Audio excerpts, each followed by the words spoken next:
Hey guys, Jonathan here, and oh my gosh, it has been a crazy day for the MCU, and I think I can finally see the puzzle pieces of where we're going post-Endgame. Now, it's no secret that Kang Dynasty and, of course, Secret Wars have been announced for quite some time, and so we've been thinking that we're moving toward Kang being the big bad, but we do have some legal issues that Jonathan Majors is in, and so strictly from a business standpoint, you could kind of understand why Marvel may want to move away from those things.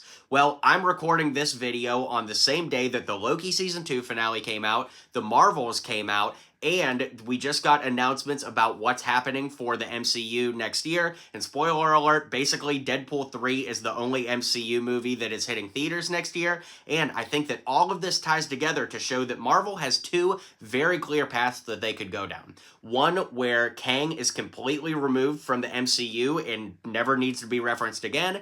And another one where Kang could simply step back in and be there. Now here's the deal, guys. I am going to be talking major spoilers in this video. So if you're not caught up on Loki Season 2 finale, the Marvels, and, that whole theater thing, and I suppose the leaks about Deadpool 3, because I'm going to reference that too, get caught up and come back to this video. And if you are caught up or you don't care about spoilers, stick around because this is going to be a roller coaster of crazy theories, and I can't wait to share them with you. So let's get into it.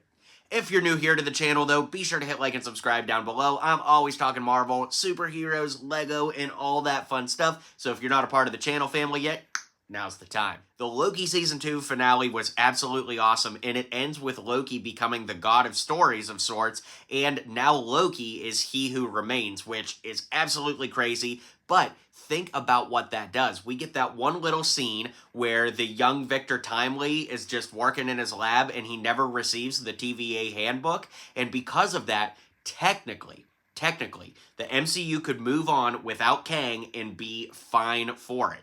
Now, think about this. If they were to do that, if these Kang variants don't exist, think about where Loki takes place in the timeline, right? Like, does Ant-Man and the Wasp Quantumania even happen? Could they, just erase that movie from happening if a Kang variant doesn't happen? Or does, the Loki finale take place in a different time after Kang appears in Quantumania? There's just so much overlap right now, and it's so fresh that it's hard to say. But honestly, by removing Victor Timely as a kid from the TVA timeline where he's needed for the TVA, and just putting Loki in there as the god of stories and putting Loki as he who remains, I think the MCU has put the puzzle pieces in place that they literally never have to reference Kang or use him again, and there's a reason why they may want to do that. Now look, I don't know how caught up you guys are on the news, but Jonathan Majors is in some legal trouble, and it could really go either way. Now, I don't necessarily want to comment on that because that's just a whole nother bag of cats, but for right now, you could understand why the MCU may want to not put all their chips on Jonathan Majors, because if he ends up in prison or if the court of public opinion goes the opposite way on him, you probably don't want to build your franchise on this actor.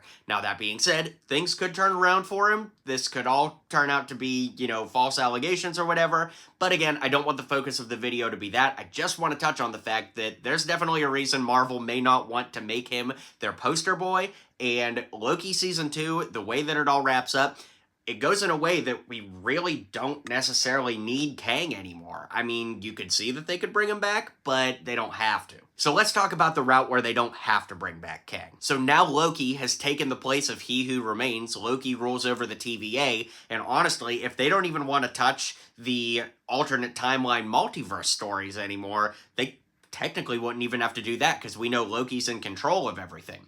But this is where the Marvels steps in. So at the end of the Marvels, we see Monica Rambeau ends up in some sort of X-Men universe. Now, this is a universe where Kelsey Grammer is Beast and not Nicholas Hoult. Kelsey Grammer being his Beast, I think they're going to go for a greatest hits X-Men, right? So in this universe, I feel like just the best actors or the most popular actors that ever played any of these characters will be the ones they pull in. So it's not necessarily like the X1, X2, X3 timeline. It's not necessarily the Days of Future Past timeline. It could just be its own thing where they take the greatest hits of X-Men. But my head's just spinning kind of talking about that. So let's take a step back real quick. Okay, so we're on the path where Loki Season 2 makes Kang unneeded. So we know Loki is watching over all the timelines. It's all good, and the MCU could just literally go in any direction. Bring in Doctor Doom, you could bring in the Beyonders, and you could do like that type of Secret Wars multiverse. The MCU basically just set themselves up with Loki Season 2 and the way it all wraps up to kind of go in any direction. Now let's talk about the direction where they do want to go with Kang. In the instance that they want Kang to be the villain, you could just have a Kang variant go after Loki as He Who Remains and dethrone him and kill Loki. That does a lot of things. A, it brings Kang back into the fold, and B, it kind of pulls on your heartstrings because basically every time we've seen Kang, he gets defeated. When we saw him as He Who Remains, Sylvie kills him. When we saw him in Ant-Man Quantumania, he lost to Ant-Man. Almost twice in the same movie, arguably. And now in Loki Season 2, at the finale, of course, we see He Who Remains kind of get defeated by Loki again. Now, narratively, the He Who Remains deaths, I think they actually work pretty well, but it's still Kang getting destroyed, and you don't want that early on.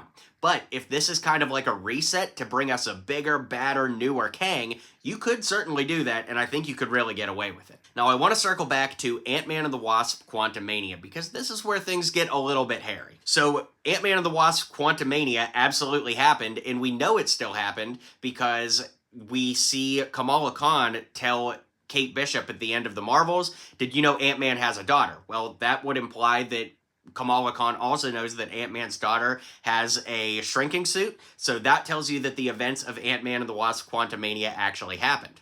Now, if that actually happened, that means that Kang does So does the fact that Victor Timely doesn't exist, and Victor Timely as we know him as like a TVA correspondent and the writer of the book with OB and all that good stuff, does the fact that that Victor Timely has been removed from the sacred timeline change the fact that Kang exists in Quantumania?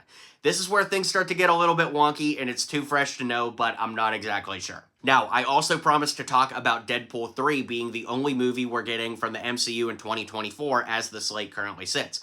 Well, we know Deadpool 3 is bringing back tons of different actors, namely Hugh Jackman, who everybody's excited to see in the yellow Wolverine suit, but also it's been leaked, rumored, confirmed that Jennifer Gardner is coming back as Elektra. So that means that Deadpool is going to be hopping through all the Fox universe movies, and that's kind of interesting too.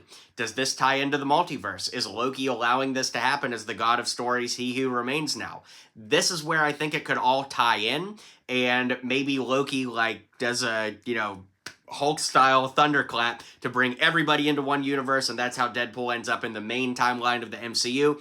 I'm not exactly sure. And kind of like I said at the beginning of the video, my thesis in this isn't like, hey, I know exactly where the MCU is going. It's just that we could see the puzzle pieces moving closer and closer together, that we could start speculating again. And this feels super fun to me. It reminds me a lot of the lead up to Infinity War and a lot of Endgame, where we as the fans were talking about, oh, what do you think they're going to do next? Where are they going to go next? I miss those days so much. And it's kind of starting to feel like we're getting back to those with everything that happened literally on this day. So at this point, I want to kind of leave it here and let you guys chime in the comments. What do you think is going on? Do you think they're moving away from Kang and they're just going to tell a completely different story? Or do you think that all of this is set up for one prime Kang to come back and exact revenge on Loki, who stole his spot as He Who Remains? Honestly, I could see it going either way, and I'd love to hear what you guys think, so drop a comment down below and let me know what you think. If you haven't already, hit like and subscribe, be good to one another, and I'll see you guys in the next video.